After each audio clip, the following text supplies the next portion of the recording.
Ok. Agora estamos online. Tá bom? Então, sejam todas bem-vindas. Muito obrigada por terem entrado na aula. Possamos aprender hoje pelo Espírito. Quem pode oferecer nossa primeira oração? Eu posso. Ok, obrigada, gente. Pelo Pai Celestial, nós agradecemos por esse dia, agradecemos por esse dom de vida, agradecemos por cada um presente nessa aula, agradecemos por poder aprender mais sobre o seu Evangelho, agradecemos por termos um instituto e por termos a tecnologia para nos favorecer, para que possamos assistir a aula. E agradecemos por nossas famílias e por estarmos dispostos a assistir essa aula, Pai. Que possamos ter uma boa aula, que você possa continuar inspirando a nossa professora, que você possa abençoá-la, ela e sua família, e cada um de nós presente. E são essas bênçãos que nós agradecemos e lhe pedimos, em nosso Filho amado Jesus Cristo também. Amém. Amém. Obrigada. Então, só passando o nosso modelo de 3 estágios, simplicidade, complexidade, e essa simplicidade além da complexidade. Para começar, o que é um testemunho? Quem pode ler para a gente? Tá, pode ler. Depois eu falo.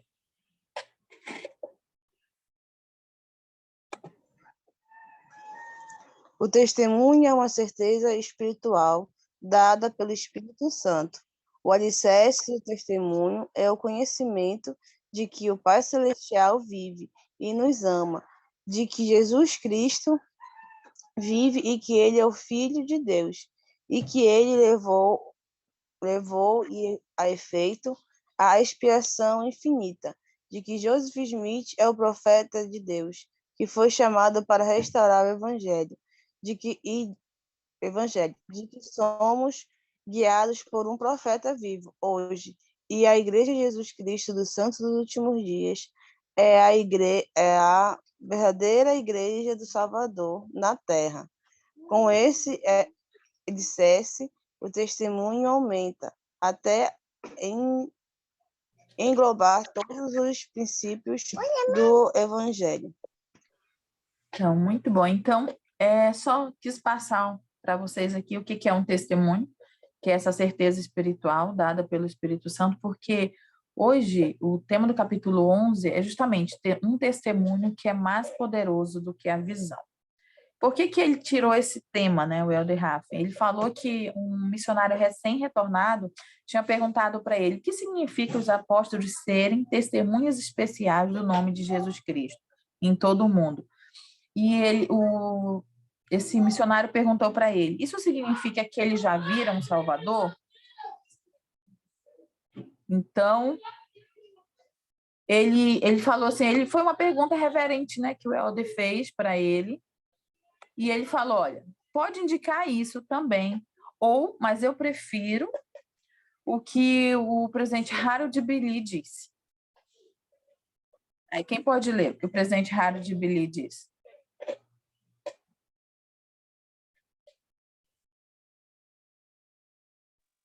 Tem um testemunho mais poderoso do que a visão de que Jesus é o Cristo. Conversamos, então, sobre aquele testemunho que é mais poderoso.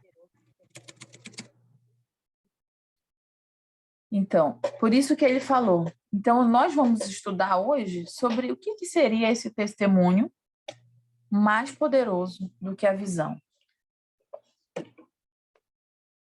E, para isso, nós vamos estudar 3 pessoas. Um missionário, o profeta Joseph Smith e o apóstolo Paulo. Que eles tiveram experiências que podem nos indicar o que seria esse testemunho além da visão. Mas ele fala, tem que ter um pequeno adendo, esse segura-peão. Para nós começarmos a história do Elder, nós precisamos entender isso. E eu não sabia, né? Mas funciona assim. Em um rodeio, quando o peão está em cima de um cavalo selvagem, mexendo-se, equilibrando-se naquela sela do animal, preste a enfurecer, resistindo até o instante que se abre a cancela, alguém do rodeio vai lhe dizer: segura, peão. O peão então se ajeita com maior força, a cancela se abre, o animal dá coices e pula ao redor da arena. E o peão pode muito bem ser lançado à sua própria sorte. Vocês vão entender por que nós precisamos entender como é que funciona esse segura-peão, tá bom? Entenderam aí, né, o segura-peão. Aí nós vamos começar com a história desse elo. Eu acho que são três slides com a história dele, tá? Quem pode começar? Quando visitamos uma missão na Nova Zelândia, o presidente nos falou de um elder do não sei o quê, que havia enfrentado grandes dificuldades nos primeiros meses da missão. Era um jovem alto, forte e simpático, que havia vivido em uma fazenda de cavalos. No entanto, interagir diariamente com pessoas diferentes em uma terra estranha ultrapassou de longe suas expectativas, exigindo dele muito além de sua capacidade. Ele esforçou-se arduamente para enfrentar seus labores diários, mas em um determinado momento ele veio até seu presidente da missão para dizer a ele que não estava conseguindo fazer o trabalho missionário, portanto queria voltar para casa. Muito bom. Continuando. O presidente da missão conversou muito com ele, dando-lhe conselhos, expressando amor, compreensão e encorajamento. Certo dia, o Helder apareceu na casa da missão com seu companheiro, de malas prontas. Após uma última entrevista, o presidente da missão ligou para o presidente da estaca do missionário, providenciou uma passagem de avião e, em seguida, ligou para os pais dele. Quando o pai atendeu o telefone, o presidente lhe disse: "Seu filho precisa falar com você." Vamos lá da conversa dele com o pai. O presidente ficou observando enquanto o pai e o filho conversavam. Em resumo, a conversa foi a seguinte: "Pai, sinto muito, muito mesmo. Sei o quanto minha missão é importante para você, para mim e para toda a minha família, a nossa família. Mas simplesmente não consigo me engajar nesse trabalho. Não consigo." Em pranto, o missionário foi ouvindo seu pai lhe falar com amor. De repente, os olhos do missionário ficaram regalados, expressando grande surpresa. Ele afastou o telefone do ouvido, olhou rapidamente para o presidente e desligou, aparentemente chocado.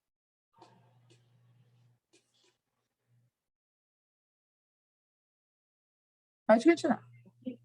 O que foi, Helder?" Perguntou o presidente da missão. "Ele não desligou o telefone?" "Não." "O que ele disse então?" "Ele disse: segura, peão." "Segura, peão? Como assim?" O missionário olhou para baixo de modo pensativo. "Significa que vou ficar."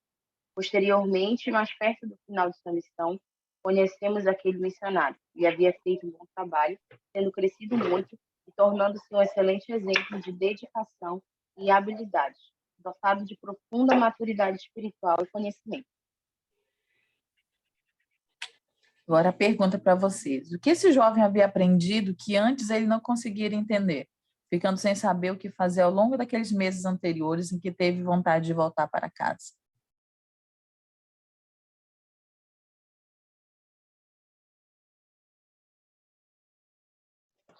Determinação. Determinação? Muito bom. Perseverança, né, na verdade. Perseverar.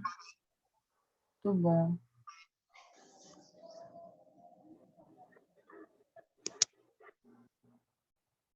que mais? O que vocês acham que fez com que foi o segura-peão do pai dele que fez com que ele tomasse a decisão de ficar? Mas olha aqui o que o Helder fala que quando conheceu ele. Que tipo de pessoa ele havia se tornado? Que tipo de missionário ele havia se tornado? O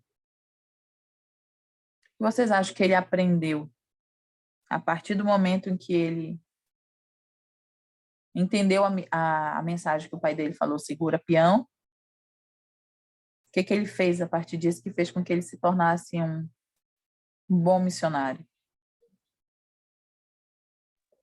Como naquele outro slide fala, né, ele foi lançado a própria sorte.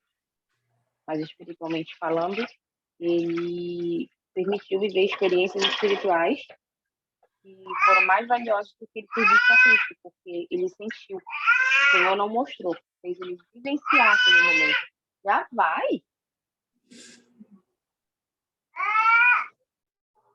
Muito bom. Alguém mais gostaria de comentar?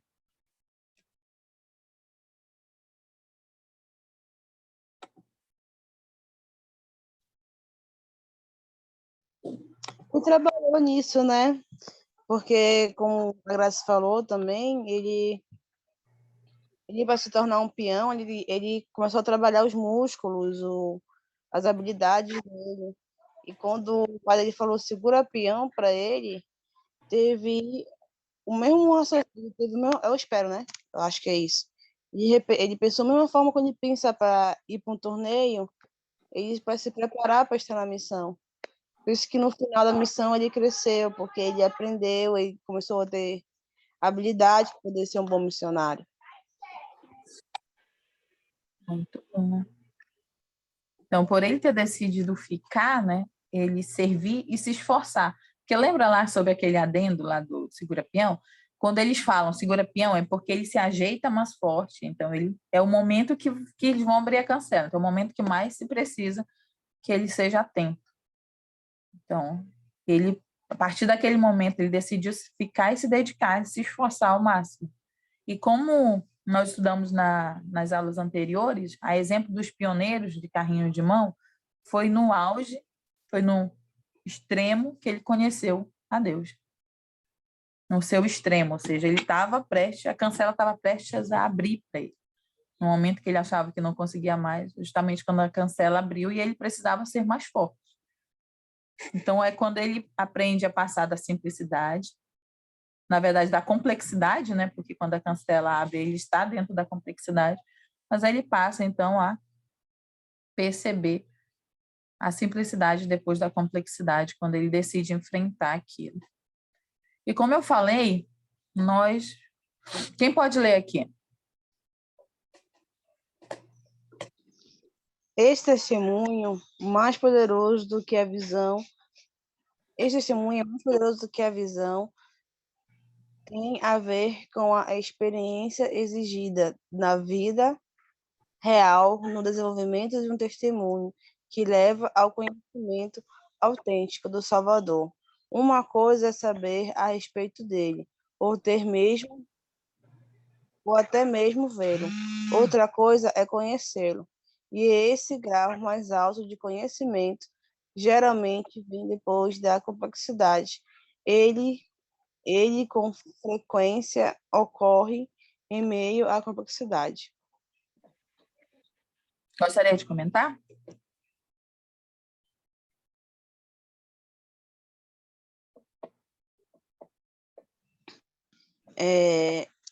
Quando estava lendo, eu lembrei muito daquela questão dos 7 milagres, lembra? Acho que a gente já chegou a falar sobre isso na aula. Que eles passaram por muitas tribulações, muita complexidade, e eles não trocam aquilo, né? O que foi mais tocante na história é que o que sobreviveram, eles falam que acreditam que as pessoas que passaram, mesmo que morreram, não trocariam o que passaram, e nem eles trocariam o que eles passaram para ter uma simplicidade para poder chegar onde chegaram. Porque se não tivesse passado pela experiência que eles passaram, talvez não tivessem a experiência que tiveram. Então, acho que meio que é isso que ele quer falar aqui. Que quando a gente está nas nossas maiores tribulações, a gente lembra do Senhor. Na verdade, isso qualquer um, né? Quando a gente está na calmaria, a tendência é esquecer de agradecer ao Pai Celestial por tudo que está acontecendo. E quando a gente está nos aperreios da vida, a gente só tem a gente faz tudo que pode e só temos a Deus para conseguir nos apegar. Ontem eu estava no templo e aí, como parte do final de um treinamento que eu tive, o meu líder, ele falou sobre... Deu uma passagem de escritura para a gente, né? Ficar pensando. E ele falou a respeito das bodas. como ele não sabe, né? Mas eu sou uma péssima pessoa, você já sabe, eu sou uma péssima pessoa para gravar. E ele falou sobre a passagem das bodas, eu fiquei, a passagem das bodas, as passagens das bodas. E eu preciso lembrar da história das passagens das bodas. Aí, assim, do rei que chamou os convidados para a festa de noivado do filho. Assim, tá, eu lembrei. E aí foi falado sobre o convidado, né? Que não estava trajado da forma adequada. Foi falado também na devocional que teve agora, e aí está sendo repassado para nós. E aí ele falou a respeito das bodas. Parece muito ruim a forma como ele foi despejado, né? Eu não sei onde foi que eu aprendi isso, mas eu aprendi que não foi algo assim, ele está vestido com trapos, vamos mandá-lo embora. Não foi assim. Antigamente, por isso que é importante aprender também a tradição daquela época. Contexto histórico. O contexto histórico.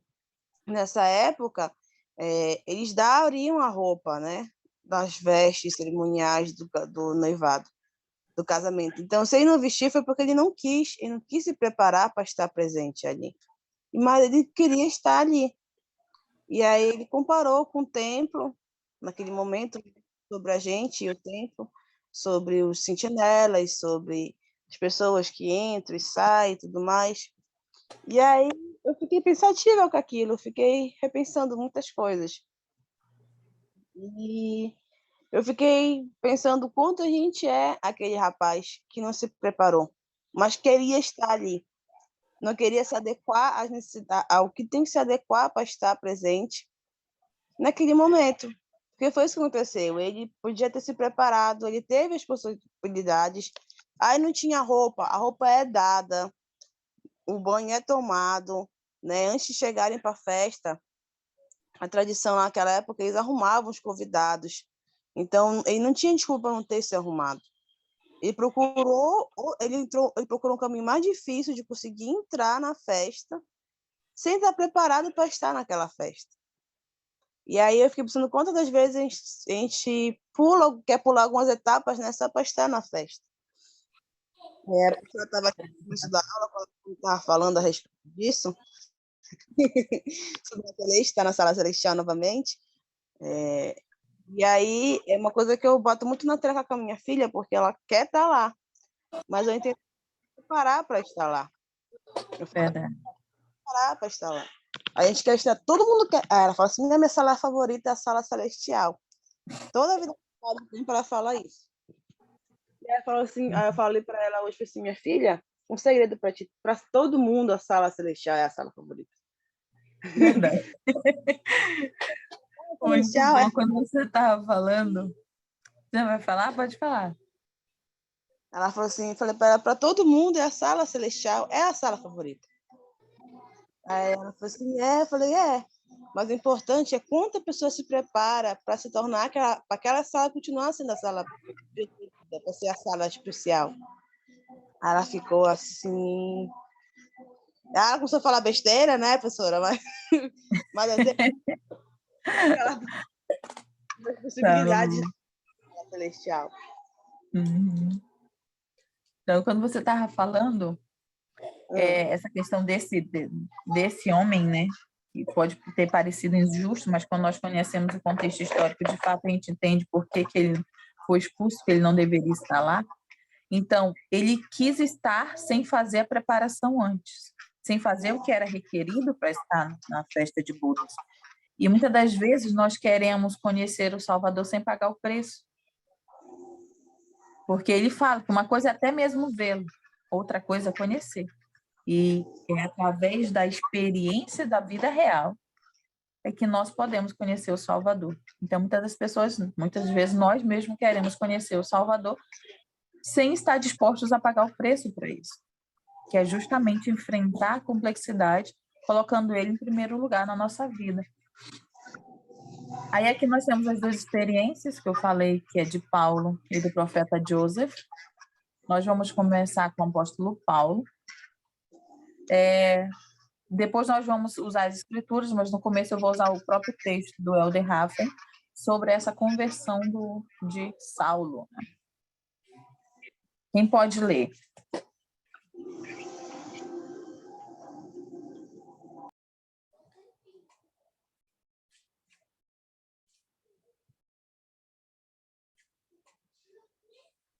No período em que Paulo estava ajudando a perseguir os primeiros cristãos em uma viagem pelo caminho de Damasco, subitamente o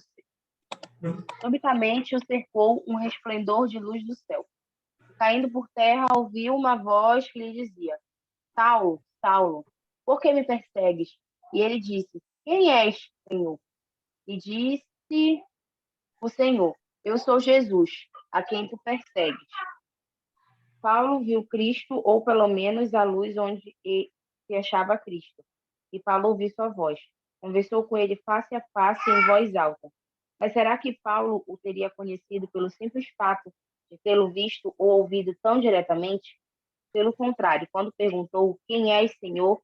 Paulo, tremendo e atônito, inquiriu: Que queres que eu faça? Continua. Quando Paulo se pôs de pé, percebeu que havia sido atingido por uma cegueira que duraria 3 dias. Mas o Senhor lhe orientou para encontrar Ananias, que iria curá-lo.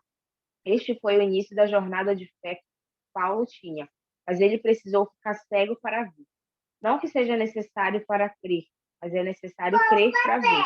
Ali também foi apenas o início do encontro de Paulo com a complexidade, pois o Senhor agora mostraria a Paulo o quanto se deve padecer pelo seu nome. O que mais chama a atenção de vocês na conversão de Paulo?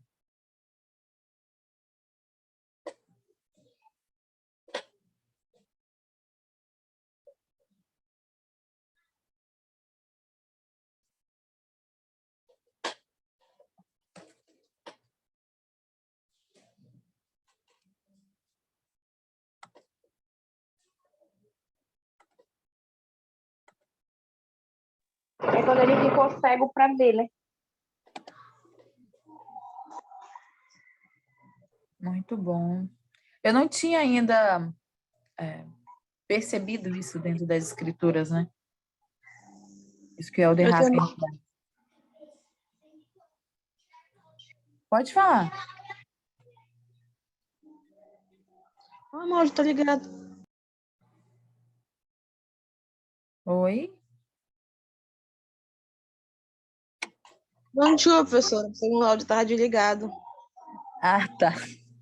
Eu falei isso Então. assim, eu também não sabia disso. Ah, tá. E vocês? Graça Sabrina está muito calada. O que mais chama a atenção de vocês na conversão de Paulo? Não só pelo que estudamos, mas pelo que nós sabemos da história dele.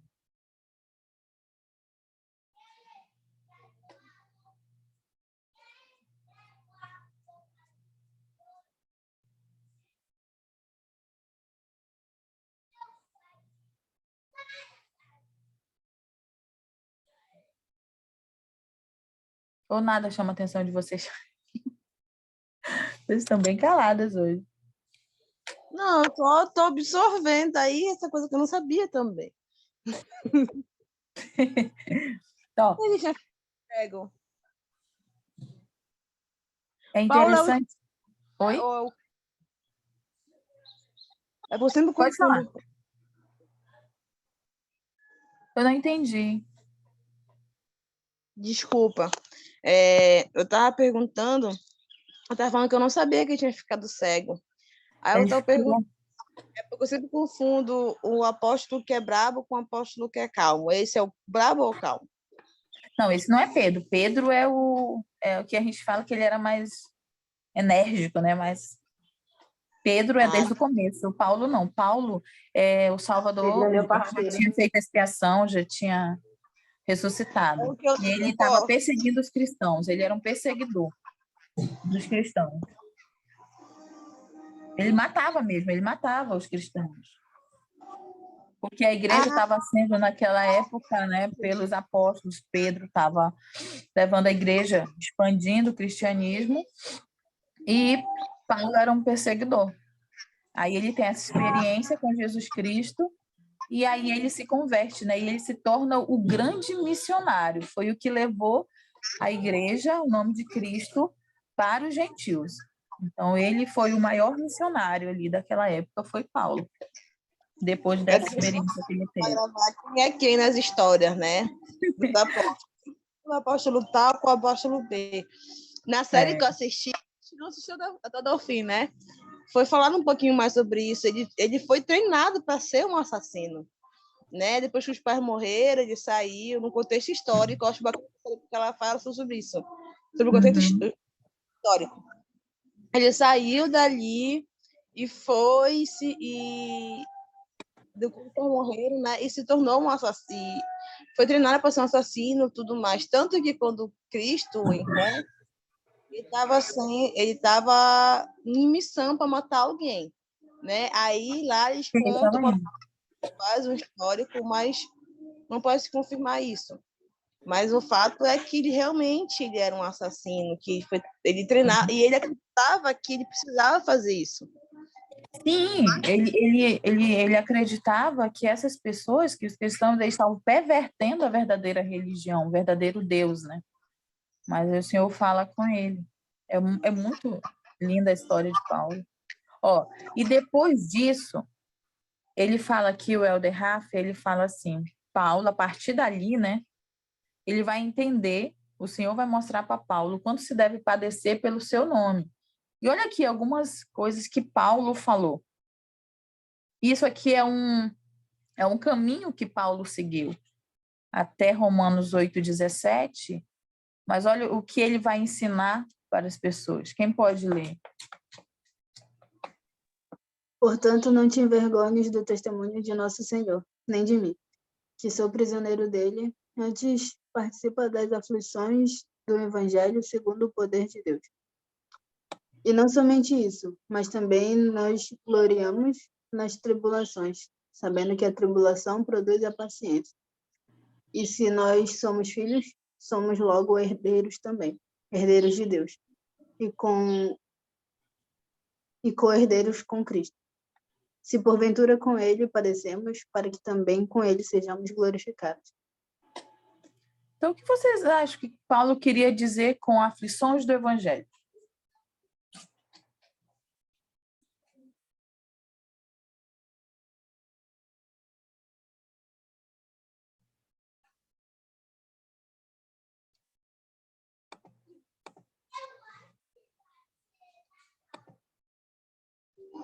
Eu acho que ele quis dizer sobre os padrões, né? Que às vezes não é fácil tu estar numa festa e ser uma pessoa que não bebe, digamos assim. Não é fácil tu ter um padrão de vestimenta e tuas coleguinhas vestirem outro tipo de roupa. Às vezes não é fácil você ter um limite, entende? Acho que é isso que ele quer dizer. E as aflições do evangelho, às vezes, é isso. Você defender o certo. Não que seja errado, mas defender o certo. No mundo que hoje em dia está cada vez mais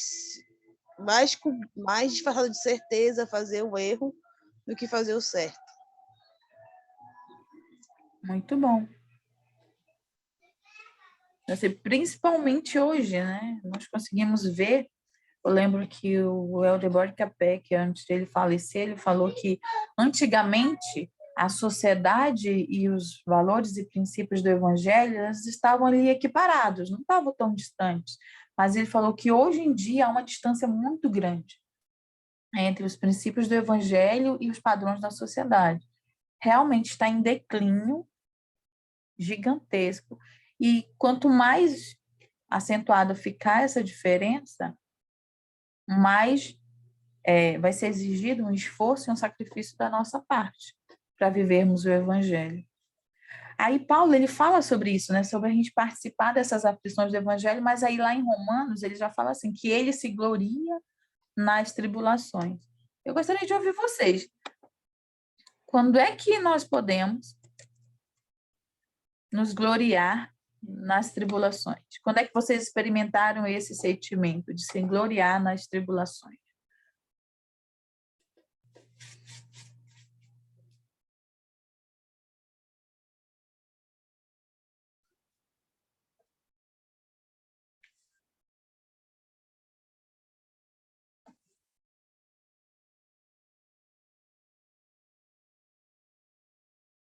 nesse momento ninguém se gloria, né? Porque ninguém gosta de passar por essas tribulações, né? Ninguém consegue ver o lado bom das coisas. A gente sempre vê o lado ruim. Meio difícil. Apesar de que, para a gente ser amadurecido no Evangelho, a gente tem que passar por essas tribulações, mas a gente não gosta. Muitas vezes a gente prefere não lembrar, ou então está tão ocupado reclamando, que acaba não percebendo que aquilo é o momento em que a gente tem que se fortalecer, né? Em Cristo. Acho que eu até falei anteriormente uma aula, foi quando eu passei por um momento difícil, né, no meu relacionamento, e foi quando eu me gloriei em Cristo. No momento a gente não conseguia ver, eu não conseguia enxergar que aquilo era necessário e que o Senhor estava ali comigo.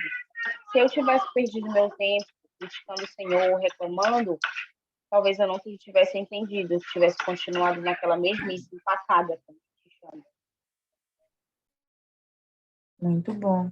Alguém mais tem uma experiência que conseguiu gloriar-se na tribulação?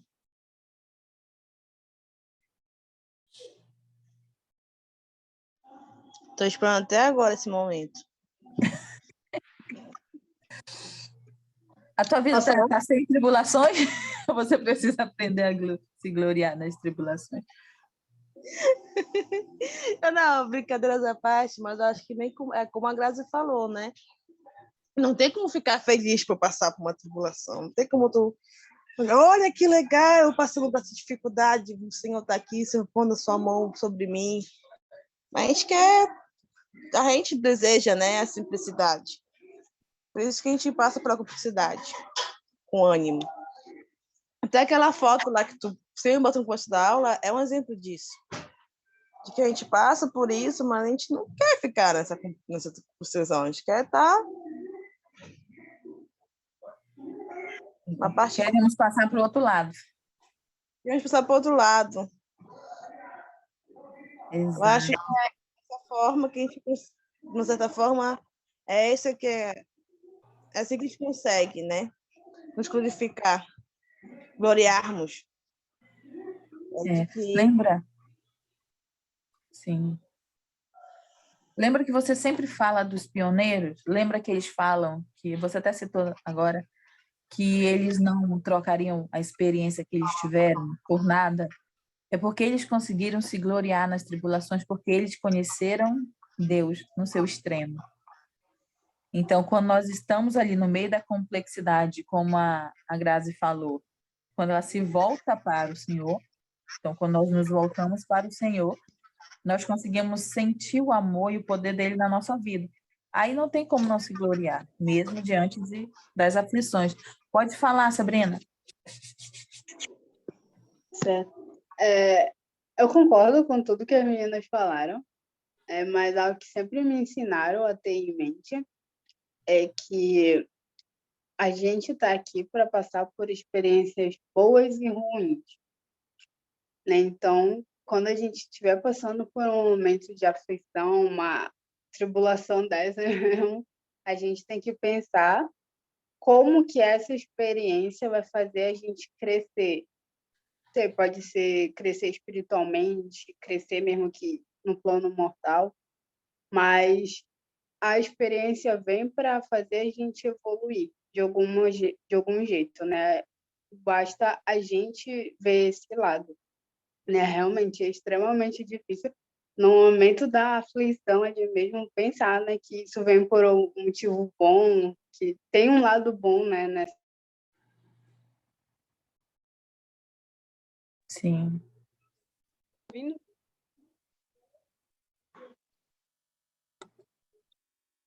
Alguém levantou a mão também? Fui eu. Ah, tá. Agora que eu percebi que a Sabrina está viva, brincadeiras à parte, mas eu lembrei de uma situação que eu passei com ela, né? Eu me lembro que eu tive um problema muito sério e eu fiquei muito mal com isso. Estava muito mal com isso. E eu me lembro que eu estava voltando da escola, eu tinha ido buscar minha filha na escola, eu estava em casa. E aí, quando eu cheguei, eu tava muito mal com isso. Nesse dia, eu tava com muitas tribulações, não só físicas, mas espirituais, emocionais. Tava, assim, tipo, o dia perfeito pro inimigo me usar. E eu tava muito mal. E aí, eu me lembro que eu fui buscar minha filha na escola. E aí, nessa época, eu morava longe da escola da Carmen. Eu não morava aqui onde eu moro. E aí, eu tava, além do cansaço de andar num sol quente, né, tudo mais. Aí eu cheguei, tava a Sabrina, acho que ela sabe a situação. Tava ela e mais um amigo nosso nesse dia. E eles perceberam que eu não tava legal, contei a situação para eles e tudo mais. E nesse momento, eu vi que o Senhor tava comigo, sabe? Porque ele usou eles nesse momento para me ajudar. Assim, eu brinco com ela, né, que ela deixou um monte de música depressiva, assim, para me cortar meus pulsos, né? Botou um filme que era para ser animado, mas acabou me deixando mais triste ainda. Mas eles acabaram ficando comigo, eles acabaram ficando, acho que uns 2 dias acampados lá em casa. Me levaram até para o cinema, não sei como eles conseguiram dinheiro para fazer essa arrumação. Mas acabou que eles acabaram mudando o astral, a situação que eu estava, sabe? E eu senti que o Pai Celestial estava comigo naquele momento. E que aquilo ia passar. E quando a Sabrina começou a falar agora, né, o que ela falou aí, ela chegou a falar isso para mim também. Não sei se ela lembra disso. Ela chegou a contar da situação quando foi que o pai dela morreu e tal. E que contaram, explicaram isso, falaram isso para ela. E ela falou para mim ver o que que eu podia evoluir, que eu podia melhorar naquele momento. Que aquilo poderia ser, que aquilo era algo bom. Que no futuro ia ser algo bom. E aí eu escutei, mas eu também não estava muito afim de escutar, porque... Mas hoje em dia, quando ela falou de novo, eu lembrei e eu vi que ela estava certa. Porque mesmo que tivesse uma experiência ruim, ela se tornou uma experiência boa. Muito bom. Muito bom, obrigada.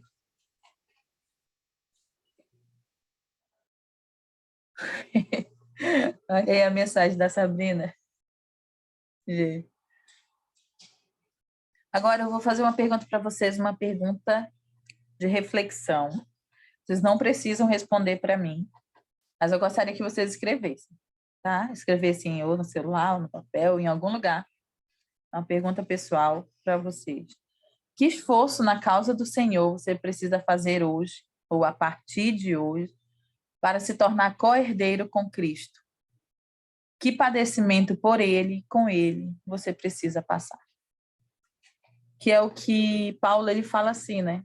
Que somos co-herdeiros com Cristo, se porventura com Ele padecemos, para que também com Ele sejamos glorificados. Então, esse tempinho aí para vocês escreverem. Eu nem preciso de tempo, eu posso responder. O esforço que eu preciso fazer hoje é amar o próximo, que é muito difícil. É quase impossível. Isso é muito difícil. De fato, não é fácil. Tá, e as meninas aí, vocês podem escrever, Grazi. O nosso cérebro, ele entende que algo é importante para a gente quando a gente escreve.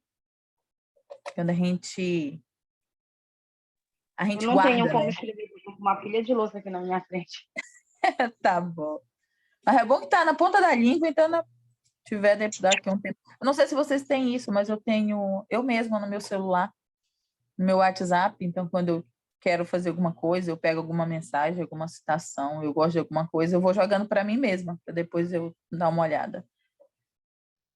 Eu faço isso, mas eu jogo com meu marido. Da mesma forma que eu guardo para mim e eu compartilho com ele para o conhecimento. Toma. Legal, gostei. O meu ia dizer que eu ia ficar enchendo muito, porque eu coloco muita coisa, principalmente quando eu estou estudando alguma coisa, né? Porque cada frase assim que me chama a atenção, eu vou jogando. Mas eu gostaria que Às vezes ele manda assim, o que é isso? Você não é para ti, é para mim. Ele, tá bom. Aí o interessante é que quando não é para ele, ele se interessa em ler. Então, quando vocês já tiverem anotado, tiverem aí pensado, só me avisar, ok, não precisa compartilhar.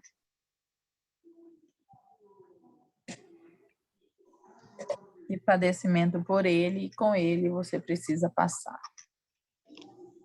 Acredito que aqui é que está a grande benção, ou glória, né, como nós estamos falando, esse passar por provações. É porque é através delas, desses momentos, que nós podemos nos aproximar do Salvador. E quando nós nos aproximamos dele, é que de fato acontece a mudança em nosso coração e em nossas vidas. Quando vocês finalizarem, podem dar o ok. Só dizer que ok. A gente continua. Interessante que essas perguntas elas fez pensar no tema que eu escolhi, né? O tema que eu escolhi foi mais em relação a foi para a existência, foi justamente por causa do fato de que é dito, né, que a gente escolheu nossos familiares, a gente escolheu. E aí depois tu falaste para mim que não é bem assim, mas essa pergunta faz pensar muito a respeito disso. Muito bom. Então, tu já acrescenta aí no teu estudo. A tua resposta você já acrescenta.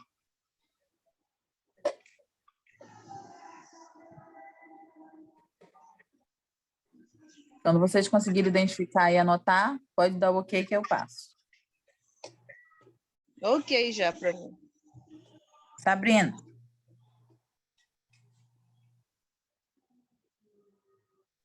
Ok, também.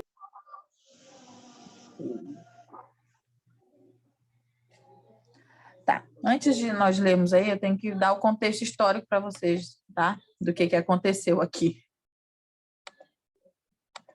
Então, depois nós sabemos, né, que Paulo sofreu muito, ele passou por muitas provações, ele foi preso, ele sofreu um naufrágio, então as tribulações de Paulo foram realmente muito grandes. Então, ele chegou na colina de Marte, em Atenas, um local de encontro. O Helder fala que parece uma versão antiga do Facebook, porque todos os atenienses e estrangeiros residentes lá, de nenhuma outra coisa se ocupavam, senão em dizer ou ouvir alguma coisa nova. Então, eles se reuniam lá nesse lugar para ficar falando sobre coisas novas. Eles são os grandes intelectuais, que vocês sabem, os atenienses, né? Saíram os grandes filósofos que nós conhecemos até hoje. Então, nesse antigo lá, nesse Centro de Democracia e Filosofia, ao se dirigir para aquele debate lá, Paulo, ele passou por um lugar, por um monumento que eles haviam construído, os atenienses haviam construído um monumento, onde eles para celebrar ao Deus desconhecido. Era isso que estava lá, nesse monumento. Vamos celebrar um Deus desconhecido. Então, Paulo resolve prestar seu testemunho naquele momento sobre esse Deus desconhecido para eles, né, para os atenienses. Quem pode ler?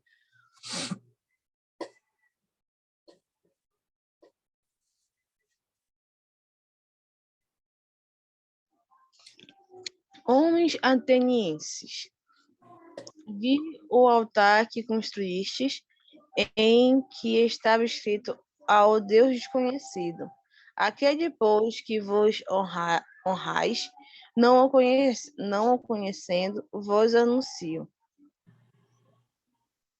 Paulo então disse que o verdadeiro Deus do céu e da terra havia feito o mundo de todas as coisas que nele há, acrescentando que se os homens e as mulheres buscassem ao Senhor, tateando o poderiam encontrar, pois ele não está longe de cada um de nós. Na verdade, conforme disseram alguns poetas gregos, somos também sua geração. Então, Paulo presta seu testemunho, né, sobre o verdadeiro Deus. E o Helder ele pergunta, de que forma Paulo alcançou um conhecimento pessoal tão avançado de Deus, diferentemente de tudo que ele havia aprendido até aquela experiência, quando teve aquela visão na entrada em que viajava para Damasco? Então, o que é essa pergunta? Ele está perguntando como é que ele adquiriu esse conhecimento. Quem é esse Paulo agora? Como é que Paulo se tornou o que ele é lá diante dos atenienses? Diferente daquele Paulo que recebeu a visão na estrada de Damasco. Para vocês, de que forma ele alcançou essa maturidade espiritual e esse testemunho que é mais forte do que a visão?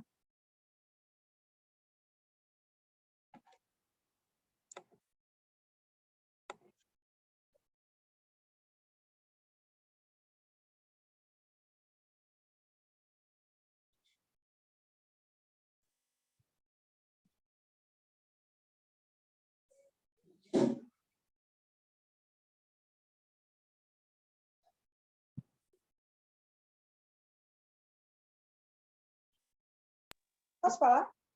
Pode? Ouvindo sobre a história de Paulo, eu lembrei de uma história que eu ouvi de um missionário retornado. Ele estava contando uma história, né, da missão dele e tudo mais, sobre um pesquisador que ele e o companheiro dele tinham ensinado. Nossa, eu lembro que eu fiquei muito chocada quando eu vi a história. Mas ele falou que eles ensinaram um homem, já era um senhor idoso, assim, né? E ele era um excelente pesquisador. Ele se empolgava em cada lição, todo domingo ele estava lá nas reuniões, ele chegava cedo, ele gostava de aprender mais sobre o Evangelho. Dava para ver claramente que ele era um homem de fé, né, que estava disposto a se batizar e mudar totalmente de vida. É aquele pesquisador perfeito, né, que os missionários gostam. Sim. Só que tinha um problema, né? O pesquisador, quando ele era mais novo... Peraí.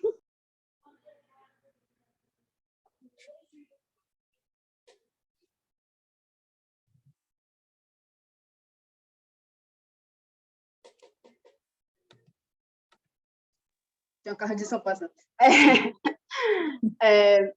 Quando o pesquisador ele era mais novo, ele era um assassino em série.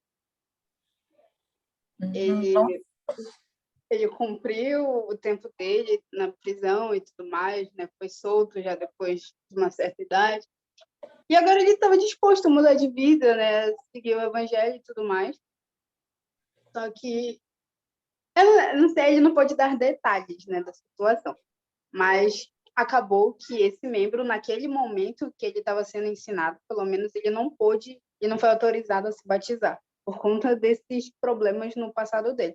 Não sei que fim deu a história desse homem, né? Mas quando ele falou isso, eu fiquei pensando, né, e comparando com a história de Paulo, né, tipo, falando que, quando a Gia falou, né, que ele foi um assassino, foi treinado para isso e tudo mais, né, mas é o poder da conversão em si, né, apesar de todo o mal feito antes, né, quando a pessoa realmente quer mudar, né, quer ser convertido e tem fé suficiente para isso, né, o Pai Celestial, ele opera na vida dessa pessoa. Né? Ele dá um caminho e a gente que escolhe, né, se a gente vai seguir ou não. Então, mas ele sempre está do nosso lado, auxiliando a gente para que a gente volte a viver com ele. Então, do mesmo jeito que aconteceu com Paulo, acontece com outras pessoas por aí. Né? O poder da conversão pode atingir qualquer pessoa. Não importa o quão errada a pessoa foi no passado, se ela estiver disposta a mudar, tiver fé para isso, vai acontecer. O Pai Celestial vai ajudar, né? Vai adquirir todo esse conhecimento, né? Vai aumentar o testemunho da pessoa também. Né? Mas o Pai Celestial ele dá um caminho, mas a gente também tem que fazer por onde, né? A gente tem que fazer a nossa parte. Exatamente, como você falou, né? Eu lembrei de uma das aulas que nós tivemos sobre escolher acreditar. Sempre nós vamos ter a escolha. Você pode ler, Sabrina?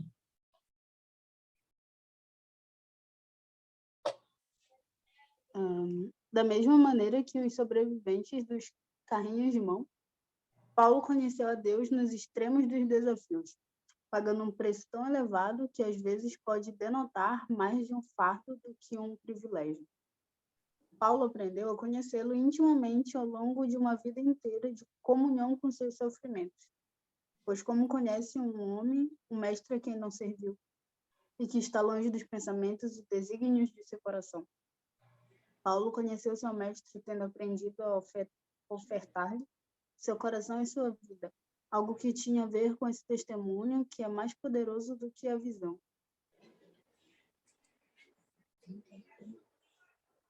Muito bom. Então, eu gostei muito do que ele fala sobre essa conversão de Paulo. Eu gostaria de ouvir de vocês o que vocês conseguem encontrar aqui que pode nos ajudar a trilharmos esse caminho para que nós possamos adquirir esse grande conhecimento. Tirando da história de Paulo. Tá. Eu gostei bastante da parte que fala assim, Paulo aprendeu a conhecê-lo intimamente ao longo de uma vida inteira de comunhão com seus sofrimentos. Né? E volta a falar daquela coisa, né? Não, é difícil no momento da aflição ver um lado bom, mas é principalmente nesses momentos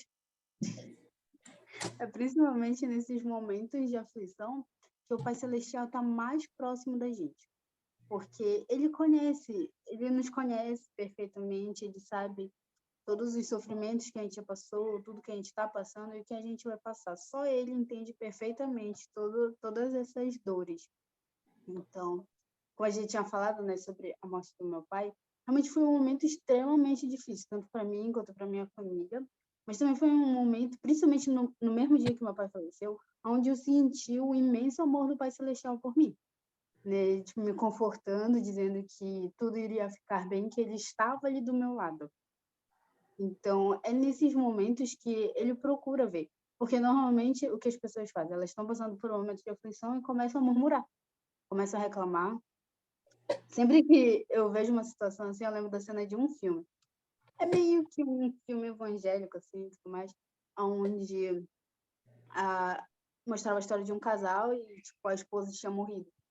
Aí o cara começava a olhar para o céu e começava a gritar: ela seguiu o evangelho, tudo mais, ela seguia todos os teus mandamentos e tu levou ela, como isso é possível? Então, tipo, as pessoas começam a reclamar, a murmurar no momento de aflição, em vez de procurar ver realmente um lado bom ou ver como isso pode ser um lado bom. Tipo, a principal coisa que as pessoas começaram a falar para mim é: pensa que agora teu pai está em um lugar melhor, ele já cumpriu com o plano dele aqui na Terra, né? E agora ele está lá trabalhando e tudo mais. Aí agora é tu que tem que chegar lá. Então, tipo, é sempre procurar ver o lado bom da situação, mesmo que na hora ele não dê. Né? Mas é no momento justamente desses sofrimentos que o Pai Celestial vai estar ali olhando por nós, para ver a nossa reação, para ver se a gente realmente vai ter toda essa maturidade, essa fé e confiança nele para passar por aquele momento ruim, ou se a gente simplesmente vai largar tudo de mão, vai começar a reclamar com ele. Muito bom. É interessante isso sobre esse... Eu também, né, cresci aprendendo, ouvindo que nós devemos sempre encontrar o lado bom. E muitas das vezes é muito difícil, mas estudando justamente esse livro do Helder Hatten, com todas as suas, com as suas referências, né, é que eu aprendi algo que tem a ver com o que está falando aqui nessa citação. Pois como conhece um homem, o mestre a quem não serviu, que está longe dos pensamentos e desígnios de seu coração. Paulo conheceu seu mestre, tendo aprendido a ofertar-lhe seu coração e sua vida. Então, mais agora, para mim, mais do que procurar algo bom diante das dificuldades e provações, eu quero buscar a Cristo. Porque mesmo que não haja nada de bom, de fato, o que de melhor eu posso encontrar é sentir o amor dele por mim. É saber que ele está comigo. E isso por si só já é o algo bom de qualquer situação. É sentir o amor de Deus por vocês. E ele fala que isso tem a ver com esse testemunho que é mais poderoso do que a visão. Paulo, lá na estrada de Damasco, ouviu o Salvador. Conversou com ele, né? Perguntou: que desejas que eu faça? Quem és tu?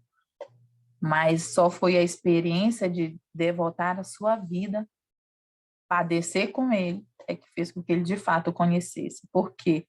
Porque quando nós estamos lá, quando ele fala que parece ser um fardo, mais um fardo que um privilégio, quando nós estamos imersos naquela dor, é quando nós podemos nos voltar para ele, é assim nós podemos conhecê-lo, porque é quando ele vai poder nos curar e nos ajudar. Como Joseph conheceu a Cristo? Eu vou resumir aqui a história de Joseph, porque todos nós conhecemos a história de Joseph. E o Elder Rafa, ele fala algo interessante. Ele fala que Joseph, lá aos 14 anos, ele não estava preocupado com o futuro do cristianismo na humanidade, ou sobre o impacto daquelas religiões. Não, ele estava preocupado com sua própria salvação. Né? Ele falava: nossa, eu preciso saber, eu quero saber sobre o bem-estar da minha alma. Então, essa era a intenção de Joseph ao ir para o bosque. A qual igreja eu vou me filiar para que eu possa alcançar a minha salvação individual. Ele não estava pensando na humanidade, na história do cristianismo. Mas ao longo de toda a ministração que Joseph recebeu, tanto do próprio Salvador, de Moroni, de todos os apóstolos que ministraram a ele, a todos os anjos que no decorrer do seu ministério aqui na Terra, ele foi aprendendo. Foi isso que fez com que ele conhecesse, mas foi fácil para Joseph? Nós sabemos que não. Ele passou por muitas e muitas provações. E no final, ele ainda, né, ele sela o seu testemunho com seu próprio sangue. Mas ele veio a conhecer Salvador tanto quanto Paulo, como aquele missionário lá do Segura Peão, quando ele estava, depois de ele passar por muitas tribulações. Não foi fácil para ele. Está aqui. Quem pode ler?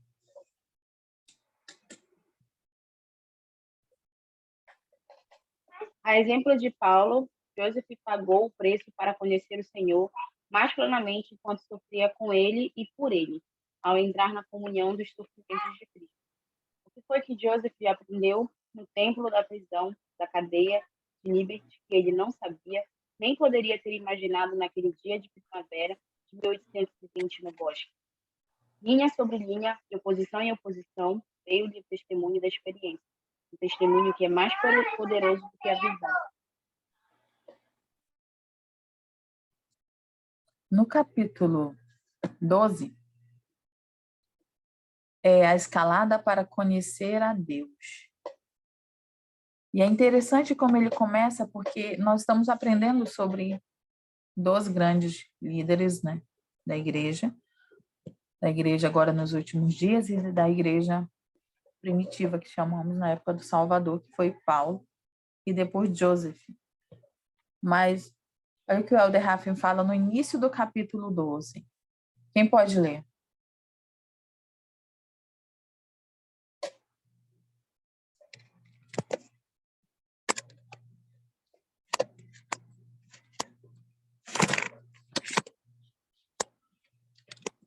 O processo de se receber um testemunho pessoal do Salvador não é algo reservado aos profetas ou apenas para os idosos.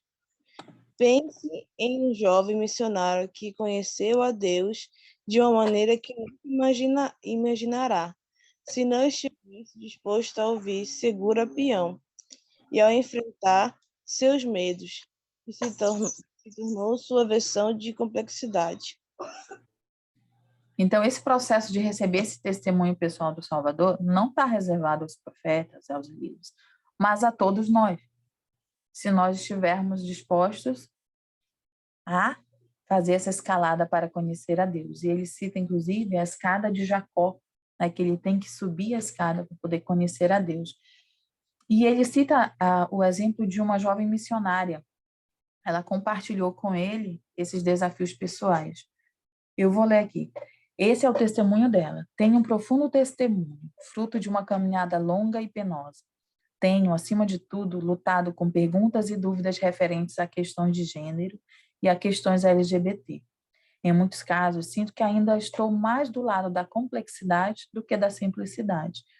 Continuar lutando em busca daquela simplicidade do outro lado da complexidade tem sido uma âncora para mim. O amor do Salvador ultrapassa qualquer complexidade, dúvida, escuridão ou medo. Portanto, embora eu não conheça a resposta para cada uma das minhas perguntas e preocupações, ainda amo a Deus de todo o meu coração e sei que Ele é real. Levou muito tempo para eu conseguir dizer essas coisas, mas graças a grandes lutas em minha jornada até aqui, as crenças que firmei são muito preciosas para mim.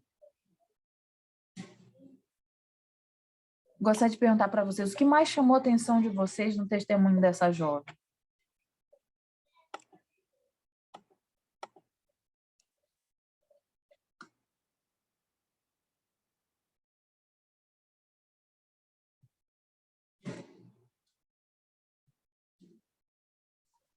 O testemunho dela no Evangelho.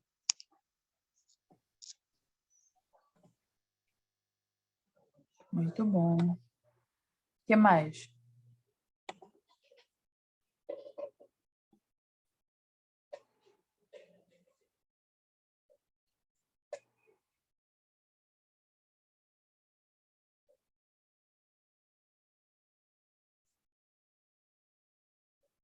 A fé dela, porque mesmo com todas as dúvidas que ela tinha, apesar dela ainda estar do lado da complexidade, lá na simplicidade,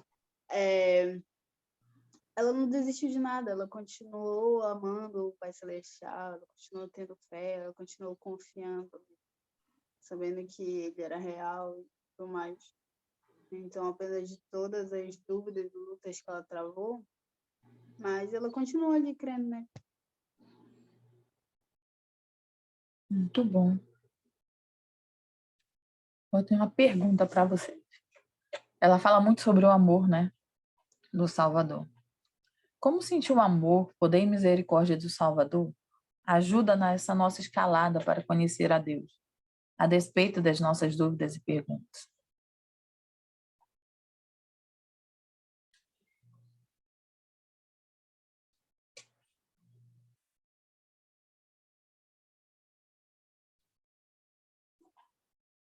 Essas vocês podem...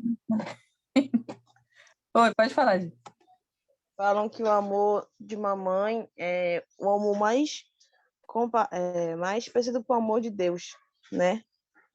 E voltando para aquela história que eu estava falando, né, sobre quando eu passei com a Sabrina, o que me ajudou a passar por aquilo foi perceber que o Senhor não estava fazendo aquilo porque Ele queria meu mal, ou porque Ele queria eu sofrer, sabe? Às vezes a gente vê assim, para quem já é mãe, né? Sabendo um dia vai ser, mas a gente vê muito isso quando a gente vê a gente vê com os filhos, né? A gente manda o filho fazer uma coisa que ele não quer fazer. E tomar banho, por exemplo. Mas a gente faz coisas, às vezes, que para eles é uma tortura, é algo ruim, né? Nossa, estou sendo maltratado em aprender a lavar uma louça e varrer a casa. Sou o escravo do lar, né? Ou então mandar ir estudar. Ah, não gosto, não sei, não quero. Às vezes parece ruim, parece maldade da gente. Mas, assim, vendo, né, a gente tenta fazer com que o nosso filho ele aprenda a se virar sozinho, aprenda a ser um bom aluno, aprenda a ter controle sobre a sua vida, né, sobre aprender a ter disciplina. E eu vejo hoje em dia, assim, quando eu passo por uma situação, passei por situação até piores da que eu passei depois que eu passei por aquela situação em que eu tive o apoio da Sabrina e do Rodrigo, mas aquela foi uma que marcou bastante, porque depois dela Eu comecei a, quando eu passar por uma situação complicada, eu pensava nisso, no que eu tenho que ser moldada aqui, em que pedaço da lâmpada do diamante que o Senhor está tirando de mim agora, né? Que calor é esse que eu estou sentindo? Porque falam que o Senhor, né, enche que nem uma joia quando o Senhor está sendo moldado. E aí eu ficava pensando o que eu tenho, porque eu tô precisando, o que eu tenho que aprender com isso para poder sair logo dessa situação. E eu acho que responde a essa pergunta, né? Que o que faz sentir, como sentir o amor como sentir o amor pode e o poder e a misericórdia do Salvador é exatamente assim. Quando a gente começa a entender que o que está passando não é o fim. Eu tenho um amigo de muitas décadas. Toda vez no aniversário dele, eu mando parabéns para ele. E essa vez, quando foi o aniversário dele, né, eu mandei parabéns para ele. Ele falou assim: eu não sei por quê, mas eu estava esperando que tu mandasse parabéns para mim. Mesmo depois de mais de uma década, tu sempre manda parabéns para mim. E aí a gente foi conversando, tá, perguntando, e ele falou: não, a situação é muito fácil, não tá muito bem. E aí eu falei para ele uma frase que eu sempre falo muito para ele, que se tá ruim é porque ainda não é o fim. E aí ele falou: precisava ouvir isso hoje de novo de você. E é exatamente isso que ajuda a gente a passar para as situações que a gente passa na vida. É que se tá ruim é porque ainda não é o fim. Tu tem que aprender alguma coisa com aquela situação. E se tu não aprender, meu filho, vai ficar lá um bom tempo ainda. Mas tu tem algo a aprender com aquilo. E que no final algo vai ser bom. Parece meio sonseriano falar isso, né? Que os meios justificam os fins, mas faz sentido isso na vida. Muito bom. É interessante, né? Porque ela fala que ela sabe, ela ama o Senhor e ela sabe que Ele a ama. E isso supre a necessidade isso supre a falta de respostas. Então, nem sempre nós vamos ter as respostas para todas as coisas, mas se nós sentimos já, se nós já sentimos, e se nós no momento não estivermos sentindo o amor do Salvador, nós podemos buscar sentir o amor dele e esse amor vai nos ajudar a continuarmos firmes. E mais uma pergunta de reflexão para vocês não precisam responder para mim, mas é interessante que vocês anotem.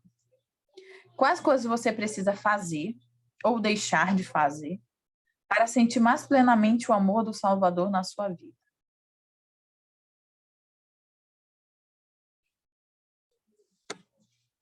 Quais coisas você precisa fazer ou deixar de fazer para sentir mais plenamente o amor do Salvador na sua vida?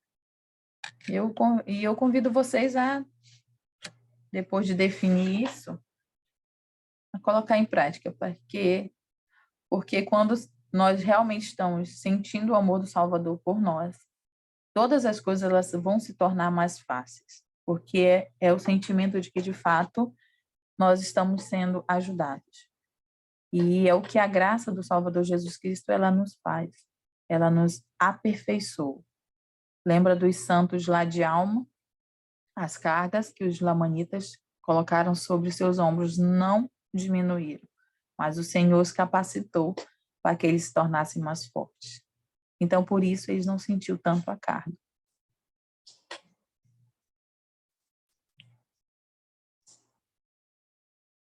Novamente, quando vocês anotarem, só dá um ok aqui, porque eu já sei o que eu preciso fazer e o que eu preciso deixar de fazer.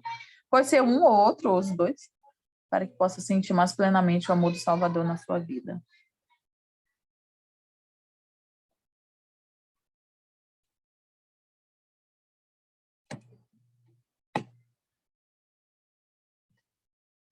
Ok.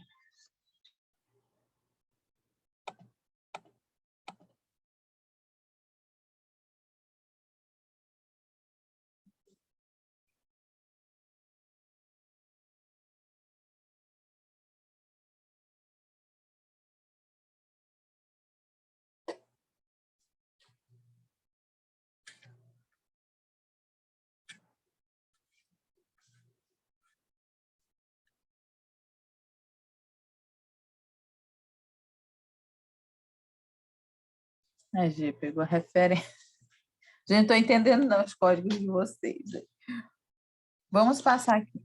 Oi. Porque naquela hora que eu falei a respeito de que é meio sonseriano falar que os meios justificam os fins, é porque é uma coisa de Harry Potter, vamos dizer assim. Ah, tá. Escolher as casas, quando a gente é testado para escolher as casas para Hogwarts, uma das perguntas que são feitas é essa: se você acredita que os fins justificam os meios. E é uma pergunta que possivelmente te leve para a casa da Sonserina. E a Sabrina é uma Sonseriana. Quem diria, né? Eu amaria uma Sonserina um dia. Então, ela fica com raiva quando eu falo mal da Sonserina. Só porque não é uma casa muito boa para se morar. Entendi. Quem pode ler nossa última citação? E não esqueçam lá de responder as perguntas, tá? Aquela pergunta lá para você mesma, não para mim. A Sabrina vai ler, a Sabrina. Quando estamos cercados por complexidades e medos, se não escolhermos dar ao Senhor e à sua igreja o benefício da dúvida, se não ouvirmos o segura peão, provavelmente não chegaremos longe o suficiente no caminho da fé e do sacrifício para descobrirmos a simplicidade da paz que advém no amor de Deus. O missionário que ouviu o segura peão, a missionária que escolheu amar a Deus apesar de suas perguntas, e Zacarias transformaram seus desafios em convicções mais profundas. Cada um deles usou suas complexidades para obter mais clareza sobre quem são, sobre quem Deus é e sobre seu relacionamento com ele. Só um adendo, nós não estudamos a história de Zacarias, tá? Mas ele também é um jovem missionário que aprendeu através das suas dificuldades a como conhecer a Deus e conhecer a si próprio. É interessante que ao longo de todo o livro, o Helder ele fala sobre isso, que nós precisamos escolher dar ao Senhor e à sua igreja o benefício da dúvida, que foi o que esses jovens que nós estudamos, eles fizeram, a despeito de suas dificuldades, suas provações e suas perguntas, eles escolheram continuar a guardar os mandamentos, de maneira que eles pudessem ter o seu espírito com eles, e assim eles receberam o seu testemunho. O que nós tanto queremos, que é a nossa simplicidade, além da complexidade. Então, eu sei que se nós buscarmos o Salvador em meio àquelas dificuldades, tal como Paulo, como o profeta Joseph, como essa jovem missionária, como o jovem lá do Segura Peão, se nós buscarmos o Salvador nesses momentos cruciais da nossa vida, vai ser quando nós vamos encontrá-lo e nós vamos poder conhecê-los. E adquirir um conhecimento pessoal, um relacionamento pessoal com eles, que vai nos ajudar a passar por todas as complexidades da nossa vida. Como eu sempre falo, nós vamos passar por uma complexidade, nós vamos lá para a simplicidade, além dela, e lá na frente nós vamos voltar para outra complexidade. E assim nós vamos na escalada até conhecer a Deus e sermos beneficiados com a sua graça em nossa vida. E essa aula é meu testemunho que eu compartilho com vocês, em nome de Jesus Cristo. Amém.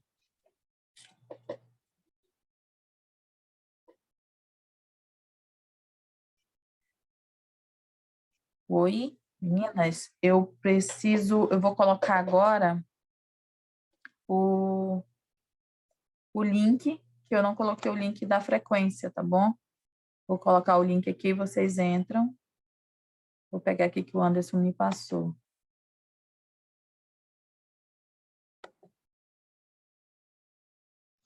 Olha, gente, Albuquerque.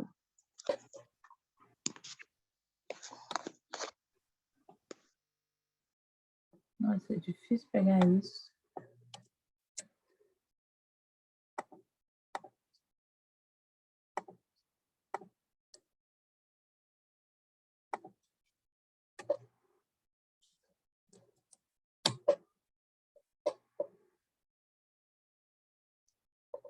Vocês viram? Tá. Aí agora quem pode fazer a nossa oração de encerramento? Aí vocês podem começar a entrar no link.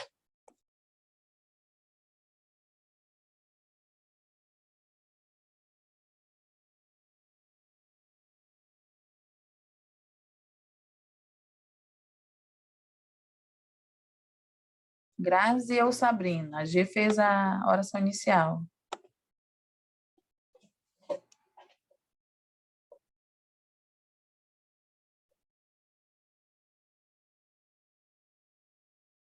Cadê vocês?